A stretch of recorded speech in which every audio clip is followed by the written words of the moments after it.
everybody, welcome to the Ronline Report. This guy needs no introduction. I'll introduce him anyway. You know him. You love him. You can't live without him. He is IFBB Hall of Fame bodybuilder Shawn Ray. Also, editor-in-chief of, unzip it. Come on, do the thing. Dun, dun, dun, Digital Muscle. Yes, that is the platform owned by Jake Wood. Also owns the Olympia and Wings of Strength. Jake Wood, we love you, man. So, Shawn, I see the Olympia jacket. I don't think they gave you that just because you're an Olympia competitor, legendary yourself. You are working for the Olympia in some capacity, yes?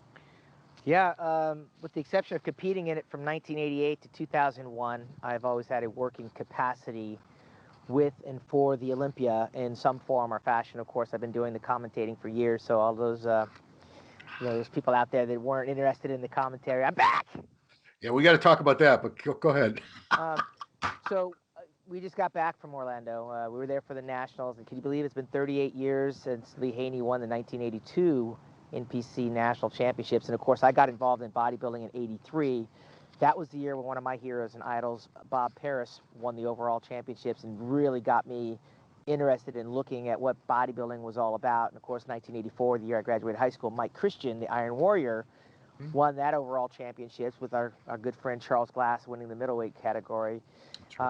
And then we moved into 1985, and that's the year I won the Teenage National Championships, and our boy Phil Williams, not only the USA's, but he also won the overall NPC National Championships, a feat that I don't think very many people have ever done before. I believe Jose Raymond also did it as well. I believe Jason Arntz, but I think Jason won the USA's. A few guys have dabbled in both, but Phil Williams is the only one that I believe won the USA and the overall nationals in the same calendar year.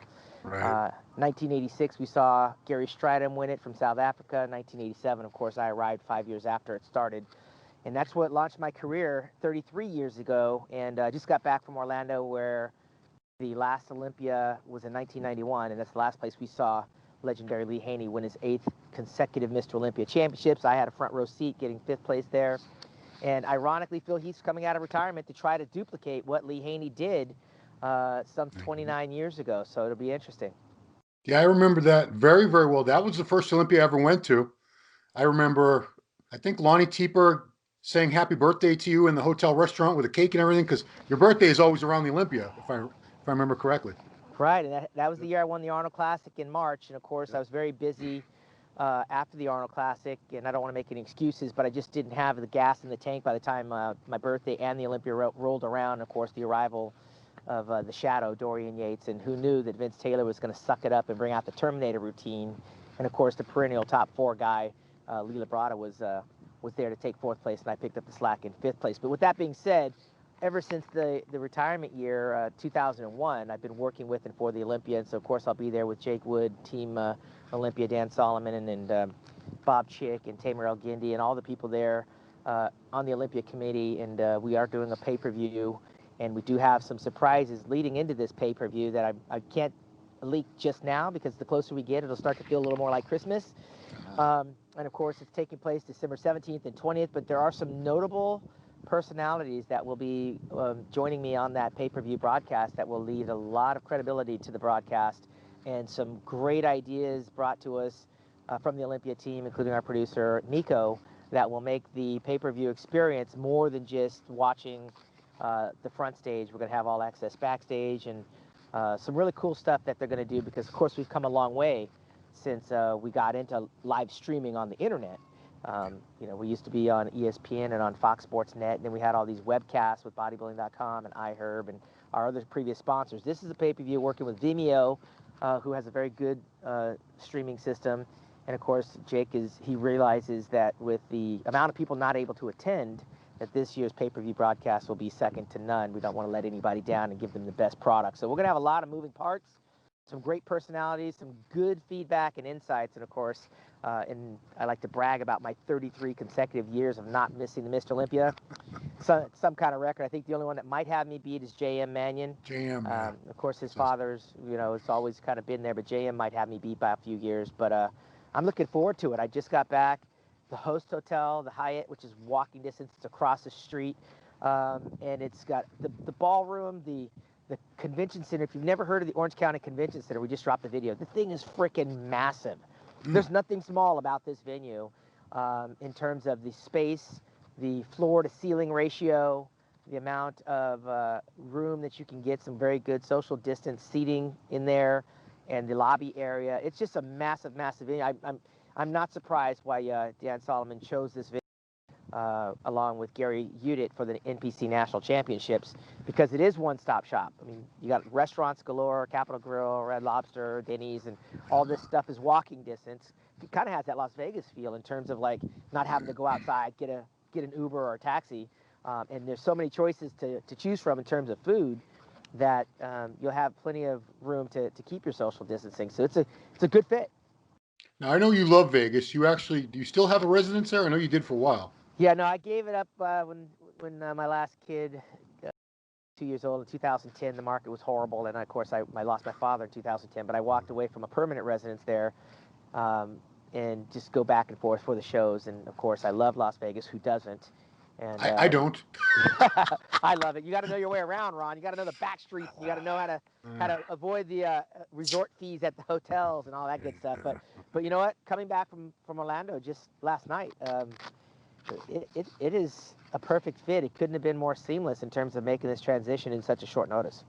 I'll ask Dan Solomon, but I want your opinion too. What do you think about the Olympia not being in one place forever? Like it's been in Vegas now for 18 years, something like that. It's been a long time. Yeah. But when you were coming up, 1999, yeah. all those years you compete in the Olympia, it would be in the U.S. one year, it would be in Europe another year. It was different cities all the time, so it had a real cosmopolitan international feel to it that way. Yeah, I kind of caught the tail end of the Olympia moving internationally. Mind you, it was in Sweden, it was in Munich, they had it over in Australia, but I caught the last time we went out of the country in '92 in Helsinki, Finland, when Dorian Yates won his very first Olympia.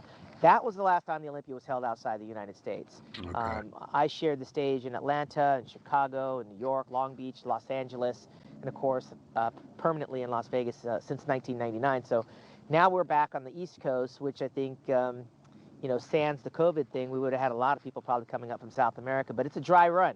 Nothing is set in stone that we absolutely have to go back. I don't know contractually what the long-term thing in Las Vegas, but when things get back to normal, I think when you add up the dollars and cents, they're going to weigh the pros and cons of having it in Las Vegas and having it in Florida. But this year couldn't be more different than any other year in the history of the world. So with the Olympia changing hands, with the Olympia moving in 3 different locations in 1 calendar year, we can't wait to just get to the new year and see what the new year brings. But I'm not going to say that we're definitely going back to Las Vegas, but contractually we potentially could, because look, we had the premium venue with the Zappos Theater and the premier hotel on the strip of Planet Hollywood. I still want to see what that feels like. I know what it kind of looks like. I walked the venue. So I imagine that when all the dollars and cents are added up after Orlando, the Olympia Committee will have some serious thinking to do, but we also got to realize that there could be an extended contract there in Las Vegas. Right. Now you're just back from Orlando. You were at the Nationals. What's the situation with masks? Are they mandatory? Are people wearing them regardless of being mandatory or not? How many people were wearing masks versus not? Yeah, it's not mandatory, but when I left on Sunday, I did see across the reader on the bottom of the screen that the governor was talking about implementing mandatory masks as I was leaving. But it also said there would be no shutdown in the state of Florida. So he's not going to shut that economy down. There were, you couldn't get in the hotel without a mask. It's typical, same thing here in California. You couldn't get into the venue without a mask. But what I did see is a lot of people getting very comfortable. Even though there was a lot of spatial seating, people had a tendency to clutter together, and it seemed like people would take their mask off to talk. Yeah. And so what's the point in having the mask on if you're going to take it off to talk? I think this is the state of Florida is a lot different than California. I believe there's kind of free will there. The people are kind of, flying by the seat of their pants. If they feel safe, they feel safe. And if you feel like you're at risk, you don't want to be there in the first place. There are a lot of people, and they talked about the symptoms of being potentially at risk: diabetes, overweight, elderly, all these things. If you're afraid that, it's not a place for you to go. But clearly, I just got back. I was at the Arnold Classic. I was in China when this whole thing broke out back in November of 2019. I've traveled to Florida 3 times. I've been in Arizona and Las Vegas, and I've been on airplanes. I've been in hotels, and I practice exactly what they tell you: keep your hands clean, keep your social distance, and wear your mask.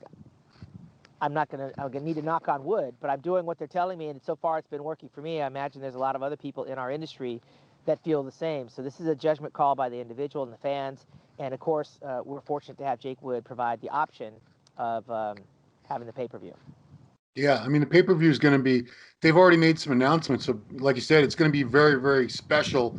In many ways, it's going to be different from your typical stream that people have been seeing for the past few years. You're going to have, one thing I heard is, this is a rumor, confirm or deny, they're going to have somebody from each different division commenting on that division. So if men's physique is up, are you going to have a men's physique pro alongside you for color commentary, and, women's figure and so on and so on?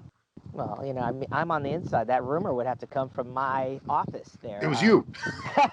I'm starting rumors already. Yeah.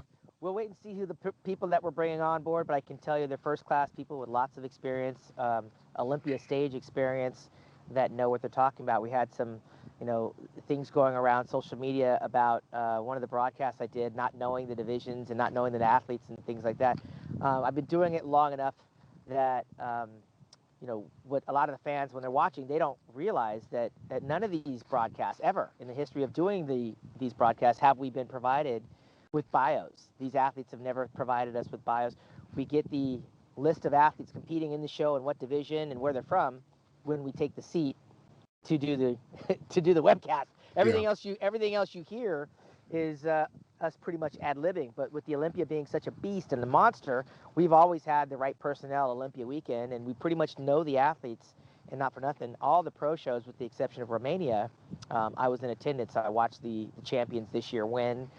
We know the main players that are qualified, including the invitation. So I think part of what I think some of the need for the broadcast is to have people that participate in each division have people talk about what those divisions are like. We haven't had that in the past. For example, last year we had Linda Murray talking a little bit about some of the female stuff, but I remember we were running short on time and personnel, and I think it was me and Tim. We were talking about the girls in the pro bikini. You don't want me and Tim to talk about pro bikini. Well, I mean, what are we gonna do? Linda doesn't know about pro bikini. Come on now. Yeah, I mean, she's a bodybuilder, but at the same time, listen, it's a moving target. We've heard criticisms, and we read the comments and we adjust. I mean, like anything else, why would we be resistant to trying to give the fans what they want? So the good thing about having someone like Jake Wood as the owner of the Olympia is he listens to the fans and he wants to give the fans what they want, and we pivot and adjust. It's a very inclusive sport. No one's above criticism. Yeah. And this one broadcast that we had in the Chicago Pro, which was held in Atlanta, we had a handful of people watching, coaches, critics, people that want to be sitting in my chair criticizing. It's easy to be a Monday morning quarterback. I used to hate Howard Cosell until I realized how hard his job is, right? But you kind of have to watch what you say, and it is a sport of criticism. Every athlete that gets on that stage is getting judged, whether at home or by the judges. And in this day and age of social media, we have to realize that the skin for a lot of the people are getting even thinner and thinner and thinner because they have a way to lash out and retaliate, right? So we've heard the complaints, and listen, this is nothing new. I was criticized my whole career, and while I was doing my career, I was criticizing. So we're going to try to give the best broadcast with the best people in place, and I think everybody wants that, and we're excited. Look, we got some major things happening in this Olympia, notwithstanding COVID. With COVID staring in our face, we've got a 10-time Olympiad, Iris Kyle, coming back. With COVID, we got 7-time Mr. Olympia going for number 8, Phil Heath, coming back. We've got Brandon Curry, who's like unstoppable. He went all the way to Kuwait to prepare. Now he realizes he's going to go to Florida instead of Las Vegas, and he's the one that's going, look, I need Phil Heath. I need Phil Heath to make myself better, whereas most guys might be pissed off that he's coming back because it's going to affect their paycheck. Some guys, Ron, recognize with Phil Heath returning, they just dropped down another place and lost prize money. Absolutely. Our returning champion is like, bring it on. I mean, our returning champion is like, we need Phil Heath, right? So there's several guys that are like welcoming the challenge, which means they're going to elevate their game. We're going to see something even more impressive. Adela Garcia, the winningest fitness champion in the history of women's fitness, she's coming out of retirement in the face of Missy Truscott. What she just did at the Arnold Classic was nothing short of amazing. Yeah.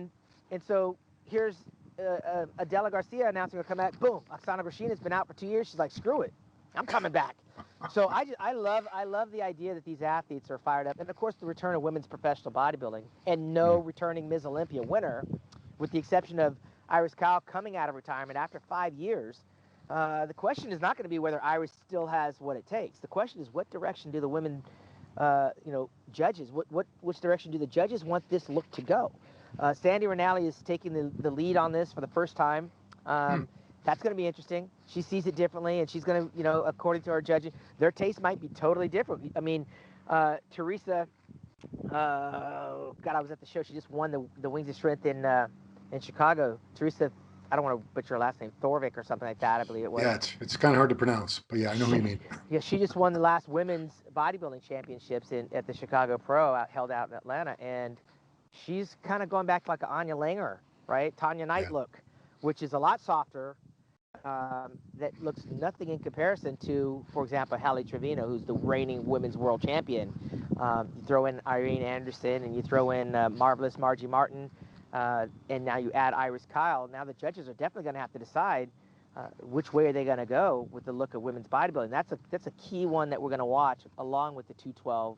And I know I'm a little bit long-winded, but the 212 division is ridiculous. I mean, you're looking at Kamal El Garni, who's very underrated in terms of coming back to defend this title, while everyone's talking about Derek Lunsford, who's been a first runner-up for the past 2 consecutive years. And now you have the arrival of several other athletes kind of to mix up the pot. And then we get to classic physique, and there's a lot of people, including Breon Ansley, who's like, Chris Bumstead was a fluke. Chris Bumstead was second, and then he finally won it and took the title back to Canada. And Breon Ansley is like chomping at the bit, working very hard every day with Chris Cormier. It's going to be an interesting competition this year. And of course, men's physique is always competitive, and women's bikini. I mean, I watch women's bikini, and I think every year there should be a new champion. I never pick the champion because I really don't know the criteria, but it seems like the girls 1st through 6th could be just totally rotating. It's so competitive. I mean, I usually would just go with the Brazilian, but that's the top 6. So, no, and that's you and me. Thank you. Ashley Cartwalker would probably take offense to that, because she's rattling off like 5 or 6 pro wins in the calendar year, and now she's trying to get back to that Olympia title again, which she has a slew of those titles as well. And Angelica Teixeira, she's amazing.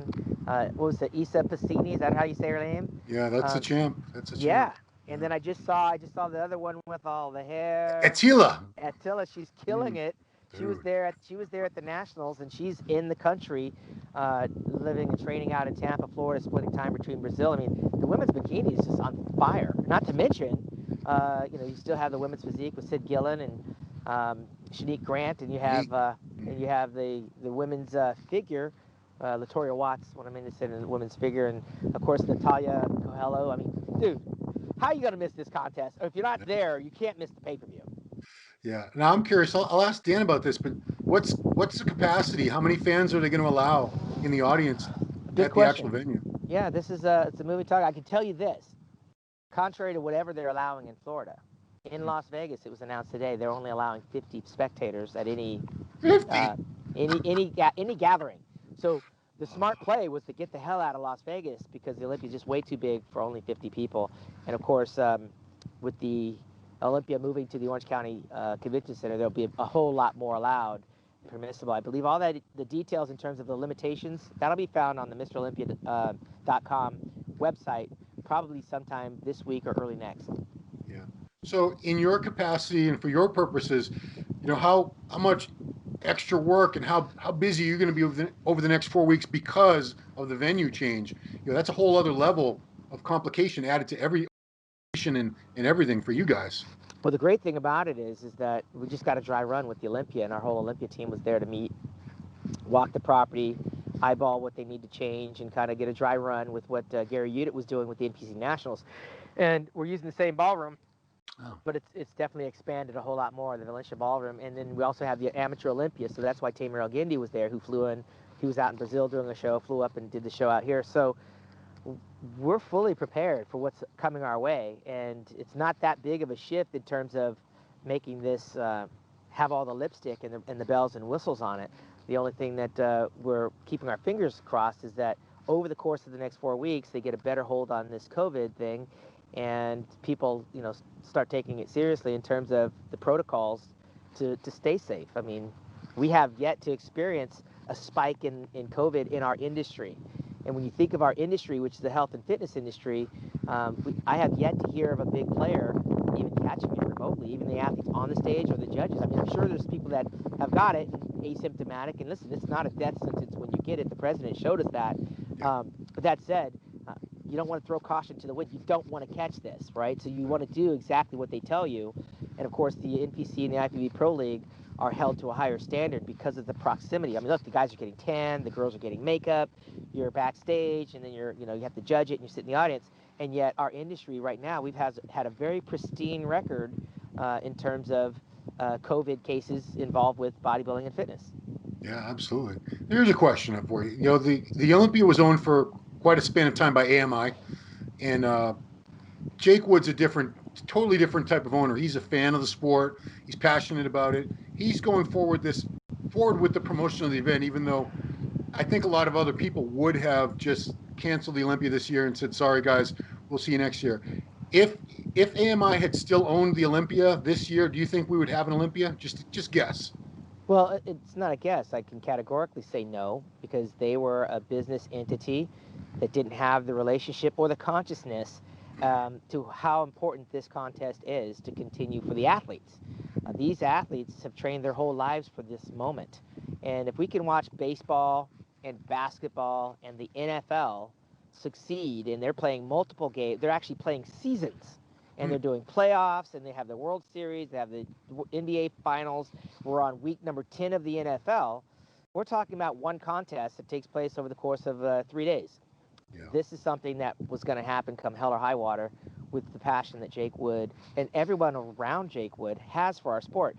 Now, we would be fighting an uphill battle if after some of these shows that we've had throughout the year, starting with the Arnold Classic back in March when COVID broke out, we'd be fighting an uphill battle if our athletes were dropping like flies, if we started seeing our numbers of promoters and our numbers and our fans getting ill or getting sick. But we've done a very good job keeping those numbers almost to nothing because we haven't heard anything. I'm sure there's an athlete or two out there, but in this great big world of ours, we have yet to hear of anybody actually going down for the count because they're aware that physical fitness is the best way to fight this, staying healthy, building up your immune system, eat, sleeping, and training, and they're chomping at the bit. Not to mention there's $1.4 million of prize money that will be dispersed amongst all of these 100-plus some odd athletes.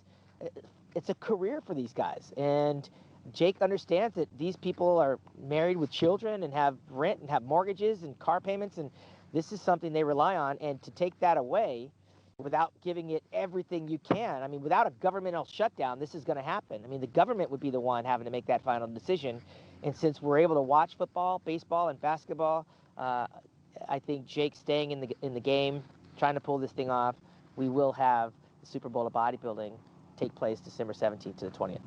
Right on. And just to give you some cross promotion, what does Digital Muscle have planned the next few weeks for people to check out?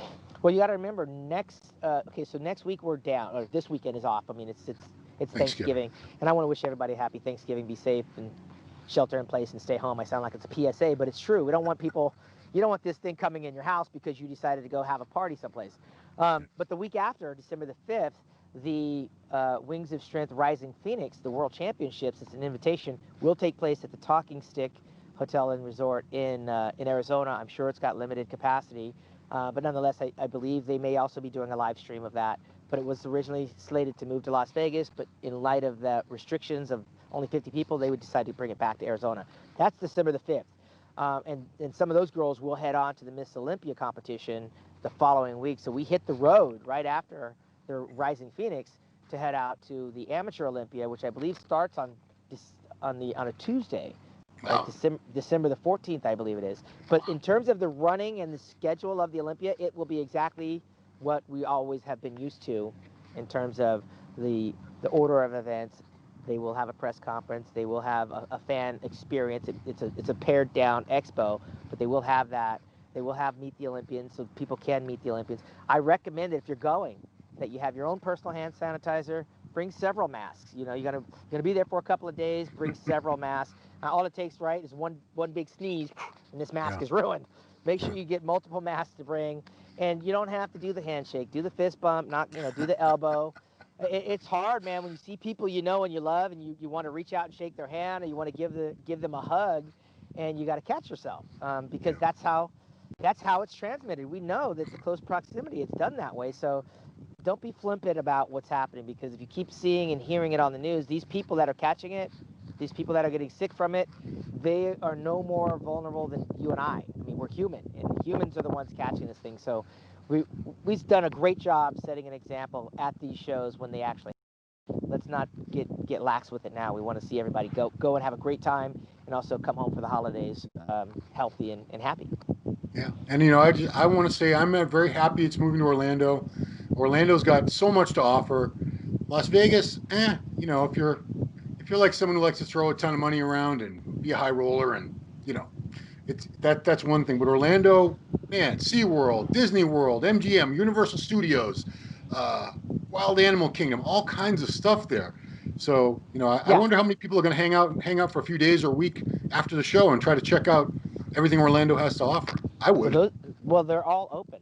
I mean, our Disneyland here in California, unfortunately, is closed, and they laid off 28,000 employees. However, Disney World and SeaWorld are both open and functional. And of course, the numbers are down because you have more people sheltering and not traveling. But for those that are there, you might as well double down and knock those things out while you're there.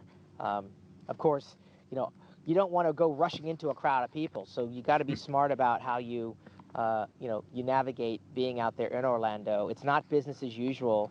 We are trying to put on the biggest contest in the world, and we want to get these athletes in and get them out, get them paid, and do the best job we can in terms of reporting that experience to all those around the world that are not able to travel. This will be a very good experience, fan-friendly experience on a pay-per-view. And of course, people are complaining that it's a pay-per-view. Listen, you take away the pay-per-view, we lost our audience.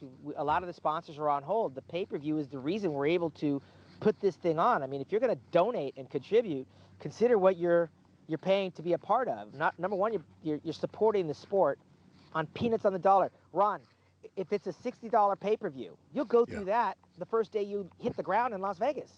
It's gone. Oh yeah. Grab a couple of donuts, get a cup of coffee, go eat out. It's gone. I mean, it's peanuts compared to buying a plane ticket, paying for the hotel, the Uber, the food for 3 or 4 days. And I mean, you could be in the thousands of dollars by the time it's over. In this way, if you've already made up your mind to stay home, the pay-per-view supports the athletes. It also is supporting the man who's underwriting this whole thing, because Jake is stepping way out on a limb by himself on the financial hook to make sure everybody gets exactly what they were planning to get when they come to step on the biggest contest. And there's no guarantee that Jake makes that back, but the pay-per-view at least contributes to help cutting back into that and saying, thanks, Jake. Thank you to the Olympia for putting this thing on. It is going to cost an arm and a leg. An arm and a leg is going to be lost, but I think we as a fan base, we as a family, we can contribute by, buying the pay-per-view, supporting the athletes, and supporting the efforts that Jake Wood's putting on. Yeah, I mean, I've been saying that for a couple months now. Please, guys, support the show with the pay-per-view because, Jake could have canceled this. He easily could have said, "Sorry, guys, this is a pandemic and the world's crazy. We'll take this up again next year." He could have done that easily, and nobody would have been really upset or angry at him because it's a huge financial investment. This Olympia, massive financial investment. So the least we can do as fans for the guy he's really putting himself out on a limb, as you said, to keep this thing going for us, for the athletes and for the fans. Get the pay-per-view, guys. It's going to be something special. They're working really hard. Your whole team, everyone's working hard to make this pay-per-view better than any pay-per-view we've ever had in this sport, I'm sure, by far. It's going to be next level. And some of our main sponsors, I mean, Trifecta, Protan USA, of course, Northern Chill, America's favorite water, Mr. Tortilla. I mean, some of the sponsors that have stayed in the game are the reason why it's going to be even bigger and better next year with a full opportunity to go headstrong. But if we pay it forward right now with supporting Jake and supporting these athletes, 2021, it's going to be a game changer. Yeah, cool. Well, Shawn, that's all I had for you. I just want to check in with the man behind the scenes. I'm always trying to squeeze inside information out of you, and sometimes I get some. It's pretty cool, and I'm really looking forward to this. I'm psyched that it's still going on, and I'm psyched it's in Orlando. I'm not a Vegas guy. I'm just not. Orlando. I've been to Orlando probably about 20, 30 times in my life. Never really get tired of Orlando. I love the place. So Yeah, thank well, you. I mean, Thanks. and some of the X factors. Listen, people are still wondering whether or not Hadi Chupin's going to make it. I think he's already here. Oh, I good. think Kamal Elgarni's training out in Florida somewhere, so we know he's going to be defending that title. Everybody wants the answers to all of these questions, but these questions that we have going around in our head, Cedric McMillan is out, and of course, Big Ramy is in, Flex Lewis is out.